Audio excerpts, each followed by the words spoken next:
Okay, can everyone see the screen okay? You should just be able to see one slide, not the slides along the bottom. Perfect, okay. All right, well, let's get started. So welcome everyone. I'm excited to chat with you today about the Brant County SPCA, a little bit about pets and why we love our pets and some great tips for how to care for our pets. And yeah, I'll get going. I'll do a quick intro here. So my name is Alex Tyndale. I am the current fundraising manager at the Brant County SPCA. And I thought because we're talking about animals today, instead of putting my face up on here, I would put my pets. So I live with my husband, but he's not the important part, really. It's the animals. So we have 2 dogs. So I'll start with Ginny here on the bottom left. So she's a corgi and she was adopted from a rescue. She's about 4 years old, very sweet, funny dog. And then we also have Bee. Bee's our first cat we ever adopted. Like your typical cat, she's the boss of the house. She's only 7 pounds, but she's a sassy, dramatic cat. And then along the bottom, we have Grizzly, who we like to call him a Heinz 57. He's really a mix of all sorts of different breeds. He's got Husky, Lab, Springer Spaniel, lots of different mixes in there. He's a great dog. And then we have Leroy, our other cat, who's just a lovable, funny tabby. So happy to have him as well. Yeah, and my role at the SPCA, really just working with the team on our community events, working with our community and helping to raise funds so that we can deliver all of our great programs. And I'll just share briefly a slide that shows some of our team. So we have Robin, who's been our executive director for many years, leading the team. We have Mike McGregor, who's our board chair. He's a local investment advisor in town. Then we have Cheyenne Richardson. She's actually our campaign director, so really leading the charge for the fundraising for our new center. And then we have Nikki. Nikki is the manager for all of our community outreach programs. So you'll see her out and about in the community. And then Nadine, who runs all of our animal care programs. And I don't have them on the slide, but really they should be on here. If you pop into the shelter on Mohawk Street, you'll often see Holly, who's behind our front desk, or you might see Presley, who is really our feline specialist and helping out with all of our cat adoptions. Or you might see Jenna, who was mentioned earlier, who's our canine specialist and really helps to lead our dog adoptions and dog intake. So those are some lovely ladies that you'll see at the shelter with Nadine as well. So I'll just start with a brief overview of who we are, what we do, and then we'll dive more into what's new at the SPCA. And if you have any questions, please hold on to them for now. We will have some time at the end. And I'd be happy to chat with you about any questions that come up.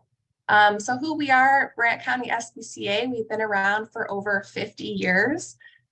We are still in our shelter on Mohawk Street, which if you've ever been there, you'll know is quite a small shelter. It's only 2,500 square feet. So we help a lot of animals in the shelter, but also through our foster network so that we can help sort of beyond the perimeters of our space.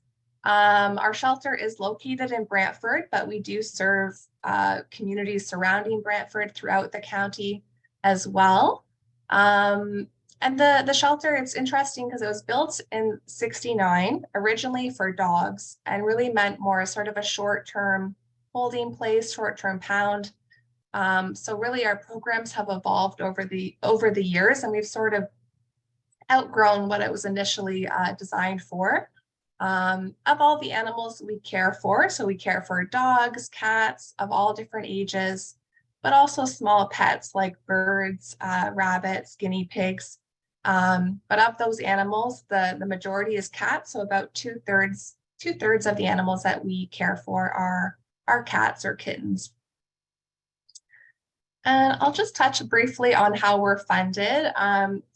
Sometimes out in the community, there's some confusion. Are we government? Are we part of a larger charity like the Ontario SPCA?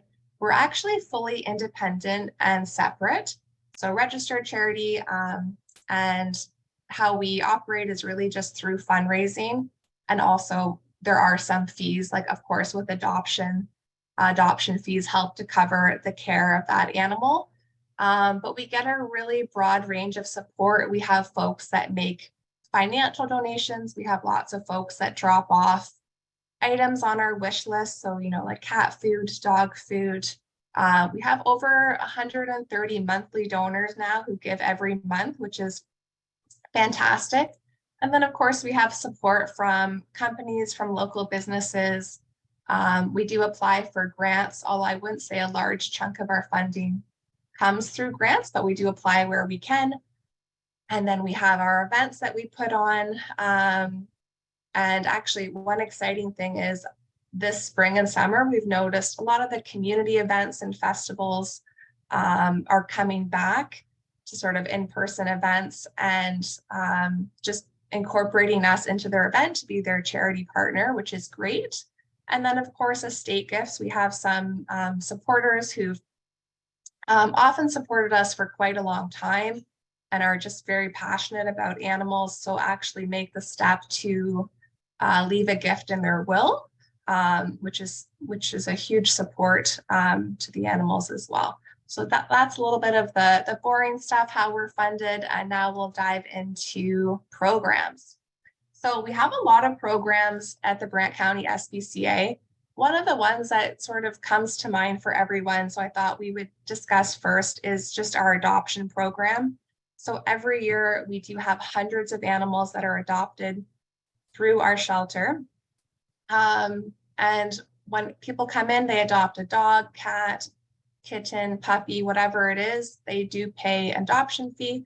And that really goes to help cover the cost of the spay-neuter surgery for that animal, microchipping. So every animal gets a microchip before they're adopted, just in case they do happen to get lost. Then it's so much easier to return them to their owner with that microchip, because you can just do a quick scan, or really any vet clinic could do a quick scan of a microchip and find the owner's name, address, phone number, all their information there.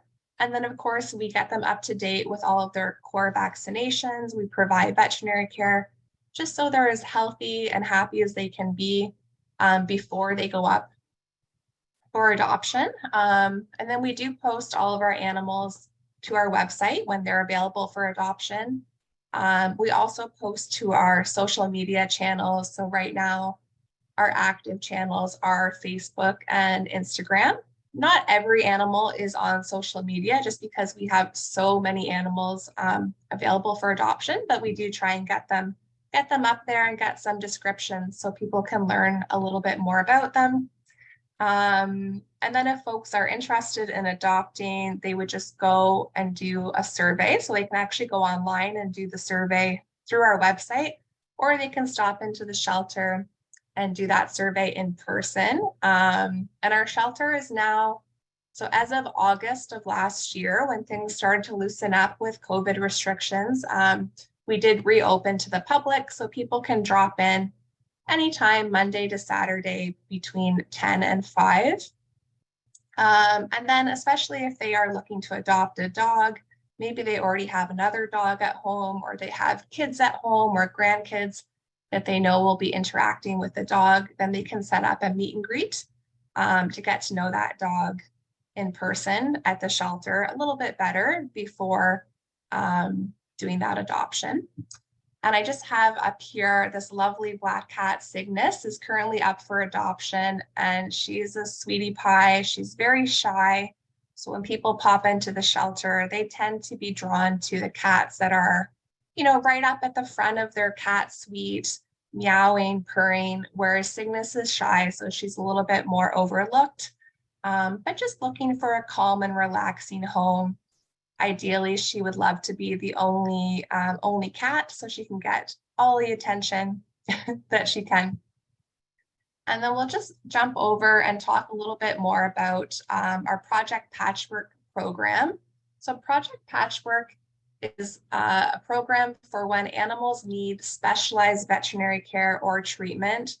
So we have Humphrey here up on the left, and he actually came to us with his brother Bacon. You may have seen them if you follow us on social media already or e-newsletter. They were featured recently because they came to us and Humphrey unfortunately needed his leg amputated. He was in chronic pain.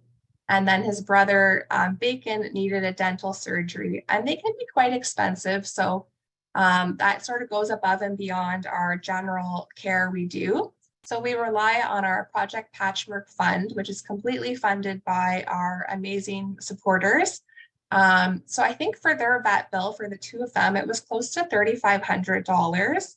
And that's, of course, we have great relationships with vets and kind of get those bills as low as we can. But so yeah, they both got their surgeries about, I think it was back in February. So now they're both doing great. One was just recently adopted and the other one is in a foster home right now. But just they're feeling happy and healthy thanks to that program. Then, of course, we have an adoption and foster program. We'll touch on different ways folks foster animals in a moment. And then rehoming. So people will also come to us if they have to rehome their pet, whether it's a cat, dog, small animal. Our staff, Presley and Jenna, are really fantastic at supporting people sort of through that process to see if there's any sort of alternatives before they are surrendered to the shelter. But if there aren't alternatives, then they would rehome them through us, and then just go through the same process. So if they're not already spayed and neutered, we would get them their spay neuter surgery, do their vaccinations, any sort of basic veterinary care and socialization they might need before they are adopted into a new home. And unfortunately, we are finding just because there's, everyone knows life is becoming expensive, everything is going up. So some people do come to us to rehome their pets because of, they can't afford vet care, or so we do our best to support our community to prevent that from happening. But unfortunately, that is something we're seeing more and more. It's just the rising cost of care. And then we'll touch on our Seniors for Seniors program, which is one of our fantastic adoption programs. So this program really matches up older cats. So usually it's a cat that is 7 years or older, with a human in the community that is 65 or older, and just matching them up so that they can be great companions. I'm sure most folks in the room know that cats can sometimes live for 20 years. So if you adopt a cat that's 7, they still have many years of love to give. And sometimes there are barriers to adoptions, whether it's a financial barrier or a geographical barrier, and people are struggling to physically get out and see the animals. So this is a program to help reduce those barriers. So the adoption fees are waived, so it's actually free to adopt. And this is a lesser known program. So I just wanted to share it here today. So, you can share it with your friends and family in your network, just so people are aware of it. And actually recently this week, I believe it was Monday this week, Joyce, who's the orange cat here in this photo, was adopted by Ruth through our Seniors for Seniors program. So I thought I'd just share this sweet photo of them. This is right before Ruth took Joyce home. Yeah, and then we'll move on to some foster programs. So our sort of general foster program, we call Fosters on Deck. And that is because this is our network of amazing volunteers who have sort of raised their hand to say they want to be a foster. They've received all that sort of training and support from our team, and they're just ready to foster an animal. So we have Benny here, a little puppy on the left, who's actually currently being fostered by Cheyenne on our staff team. And with any foster, the SPCA, we provide everything. So we provide the food, leashes, kitty litter, whatever is needed. We also provide support to our registered veterinary technicians. So if they have questions, there's always someone that they can go to. And then also we provide all the veterinary care. So there's no cost to the volunteer. They're providing their time and their home for the animal. And it's great because it's also giving the animal a really sort of calm place to get ready for adoption, if they're dealing with illness or injury, to recover. No matter how hard we try, a shelter is always a stressful place for animals. So where we can get animals into a foster home, we do. And we especially do it with puppies. If we have a litter of puppies and we know they'll be with us for some time before they're old enough to have their spay-neuter surgery, or this time of year, spring, is when we start to see a lot of kittens out in the community, a lot of pregnant cats. And we will put the pregnant or the mama cat and her kittens in a foster home. Or sometimes, unfortunately, kittens are orphaned. So we'll put orphaned kittens in a foster home as well. And then we also have hospice. So it's not that common, but occasionally we have an animal where they're not really suitable for adoption. They're kind of near the end of their life, or they have a serious medical condition. So then we find a foster home where they can kind of live out their glory days, have a nice home and companion. But same thing, we would provide, pay for all the veterinary care. So we're not putting, an expensive medical issue on an adopter. And here we have a photo of Vinny with Carissa. And Vinny actually had heartworm, which can be expensive to treat. So he was put up into a hospice home, and he's actually been with Carissa for, I think, almost 2 years now. So it really depends on the situation. Just because they're in hospice, they may still be around for a couple years, which is fantastic. And then we have Pets for Vets, and this is a program really just to honor our veterans and active members of our military, just acknowledging the impact of having a pet, how they can improve our mental health and really give us that unconditional love and companionship. So if someone sort of self-identifies as a veteran or active member of the military, they can actually have their adoption fee waived and adopt a pet for free. So that's Pets for Vets. And I'll chat a little bit about some of our community cat programs. So we have a few different programs for cats. The first one is Friendly Finders, and this was developed sort of with our community because we had a lot of people, excuse me, that were finding stray cats in the community, and they wanted to help them, but they weren't sure how they could do that. So when someone approaches us, we actually invite them, give them that opportunity to become a friendly finder and to temporarily foster the cat in their home. Similar to any foster program, we would provide all the vet care, all the food and resources, but then the cat can stay in that home for a few weeks before they are available for adoption. And this is a newer program, but we've actually been seeing that a lot of people who are friendly finders, they do take the cat into their home. And some of them just end up actually officially adopting that cat. It just depends on their situation. And then Barn Buddies. So this is our working cat program. And this is for cats where they're really more of a feral cat. They do not want to be inside. They are street smart cats. They want to hunt. They want to kill birds, mice, whatever it is. And they would just do better in a barn environment or warehouse environment.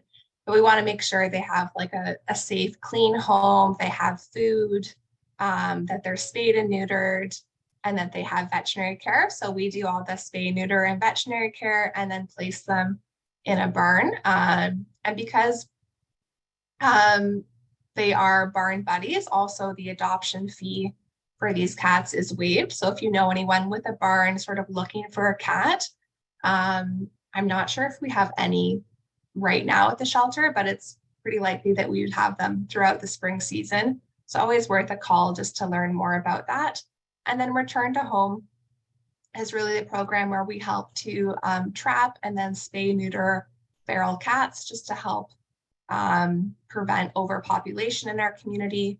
but they are feral cats that would not do well in adoption. So they go back to their home in a field in the colony, wherever they are. And then just looking at the time, I'll share a little bit about our community program. So we have our Pets for Life program, which is really started in the States by the Humane Society of the US.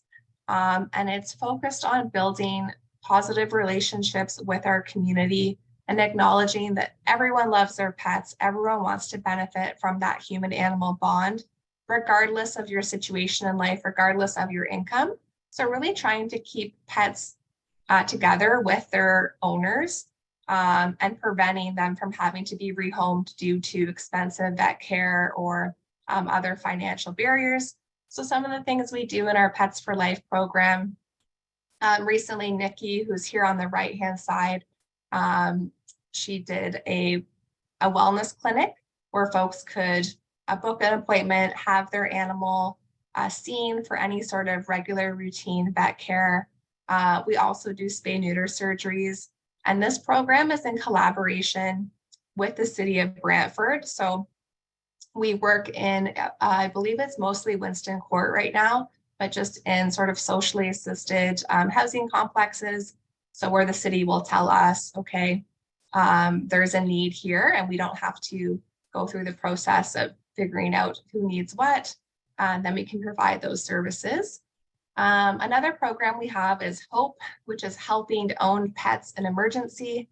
We have Doug here with his 3 lovely Chihuahuas, and Doug recently took advantage of our HOPE program. And this is really emergency temporary boarding for when someone is in crisis. So I'll briefly share Doug's story. He needed to go to the hospital. He needed emergency medical care, but he didn't have anyone in his life who could take his dogs while he was in the hospital.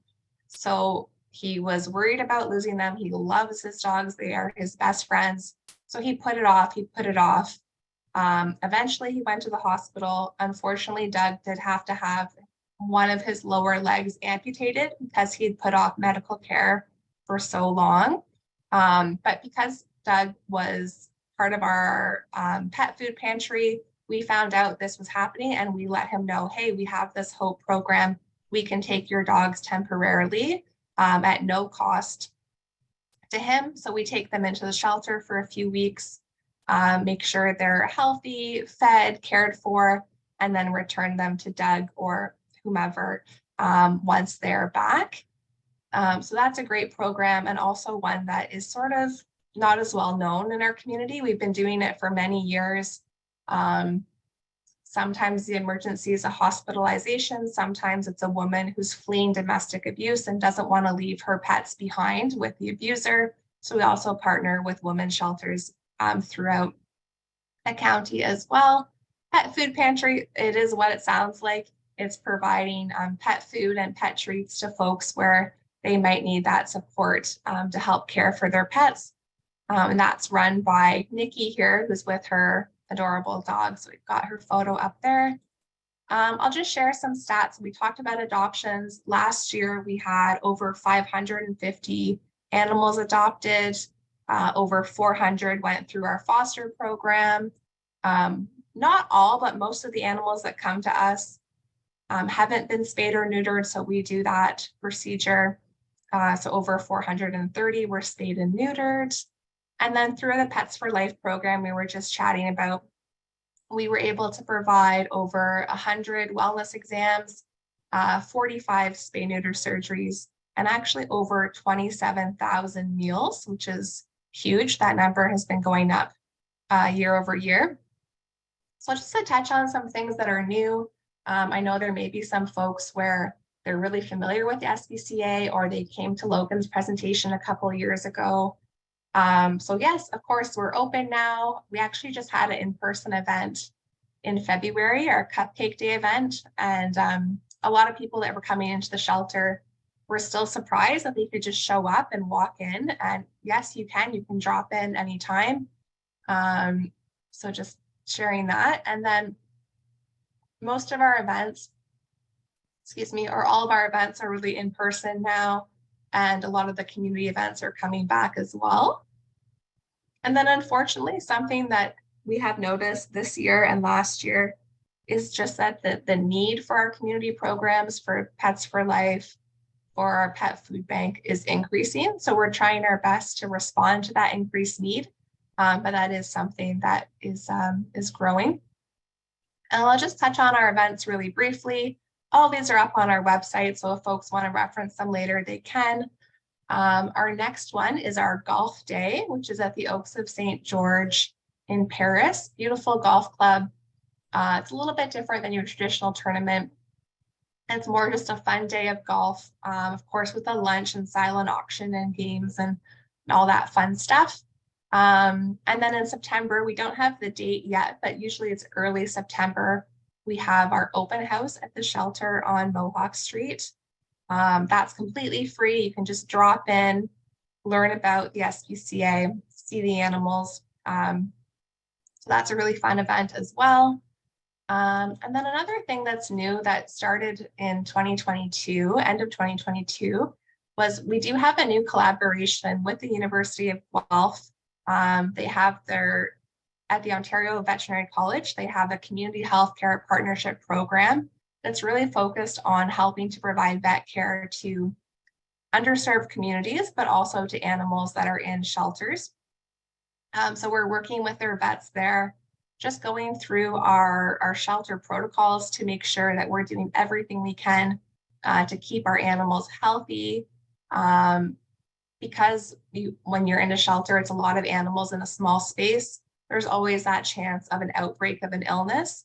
So doing everything we can to prevent outbreaks. So that's been really great. You can see Nikki and another Mackenzie on our staff team here with some of the vets from the University of Guelph. So that's something that's ongoing, but new to us. And then another thing that's back and new is volunteering. So unfortunately, we really had to pause our volunteering programs during the pandemic just to keep everyone safe.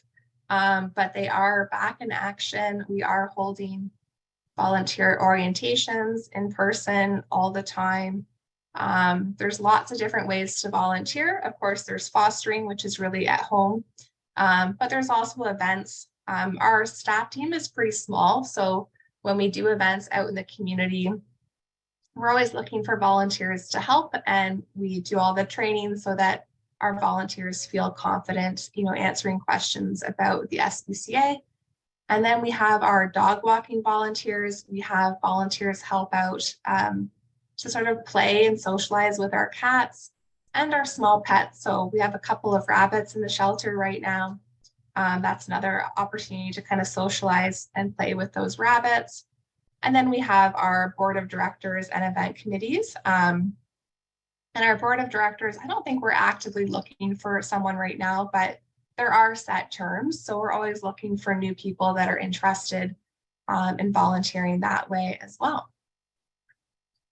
And then briefly, I think we've talked about a lot of this, but ways you can get involved if you're interested. Of course, you can adopt an animal, but that's not always possible. I know in my home, I already have 2 dogs and 2 cats, and I'm sort of at my limit. So it's hard for me to adopt at this point, but you can always foster an animal if that suits your lifestyle. You can volunteer. If I know we're just kind of moving into that spring season, so if you're doing some spring cleaning, you can always look for items that are on our wish list and drop those off at the shelter. That's a huge help. And you can just stay connected. So we really appreciate when our supporters are out there, sharing what we do and about our programs. So if you follow us on we do have a monthly e-newsletter, so we try not to spam people. It's just once a month, but people can sign up for that on our website, brantcountyspca.com, or you can follow us on Facebook or Instagram if you prefer to follow us that way, and just share what we're up to. And then events, so whether it's an event like our golf day coming up in June or a community event, we actually have an event coming up on Good Friday at Walter's Greenhouse, and it's an event put on by Walter's Greenhouse called Bunny's Breakfast. It's really geared towards kids, so they come in, they buy a ticket. I believe it's $10 or $15, but it goes back towards the SPCA. And they get a chance to plant some lettuce, some petunias, things that a bunny might eat in their own little pot. There's lots of arts and crafts, and we're actually hoping to bring a few bunnies from our shelter there as well, so the kids can see the bunnies. But that's a fun event, and that's one coming up on Good Friday. We also have an event, I believe Grand River Council is part of this as well. It's the Earth Day Festival on April 22nd at the Earl Haig Community Garden. So we'll be there just sharing information about our programs, answering questions. We may have some fun games at our booth as well. We always try and make it interactive. So you can come visit us there. That probably, I'm not sure if I will be there, but my colleague Carly and Cheyenne will likely be there at the Earth Day Festival. And then I'll just touch briefly on our wish list. So every month we change our wish list. We put it up on the website and social media. So for April, what we really need right now is actually cat food and dog food. And this is both for the animals that are in our care, but also our programs like the Pet Food Bank, so that we can provide food to our community when people need it. We have people that access the Pet Food Bank through our programs where we actually go to a community like Winston Court, but we also have folks that just call us and they come by the shelter and they pick up food directly from our team at the shelter as well. And then kitty litter, we go through so much kitty litter, and if you have cats, you know that you go through it as well. So we're always looking for that clumping and non-clumping. With kittens, we always like to make sure with kittens that we're using non-clumping, just because sometimes kittens are quite young and silly and they may try and eat it. And it's not really safe for them to eat the clumping style. So we like to have both options available. Laundry detergent, we do so much laundry at the SPCA. Every animal usually has some blankets, some towels in their kennel. And we like to keep it clean, to keep it, to prevent any infection. So we're constantly doing laundry. And then also gift cards, of course, it's sort of a no-brainer, but helps us buy some of these resources. And if you're ever curious, you can just pop over to the website to check it out, or you can call the shelter. Our shelter phone lines are only open when we're open, so 10 to 5. But when you do call, you're probably going to be chatting with Holly or Presley or Jenna. And they're great sources of information for, what's needed at that sort of current time.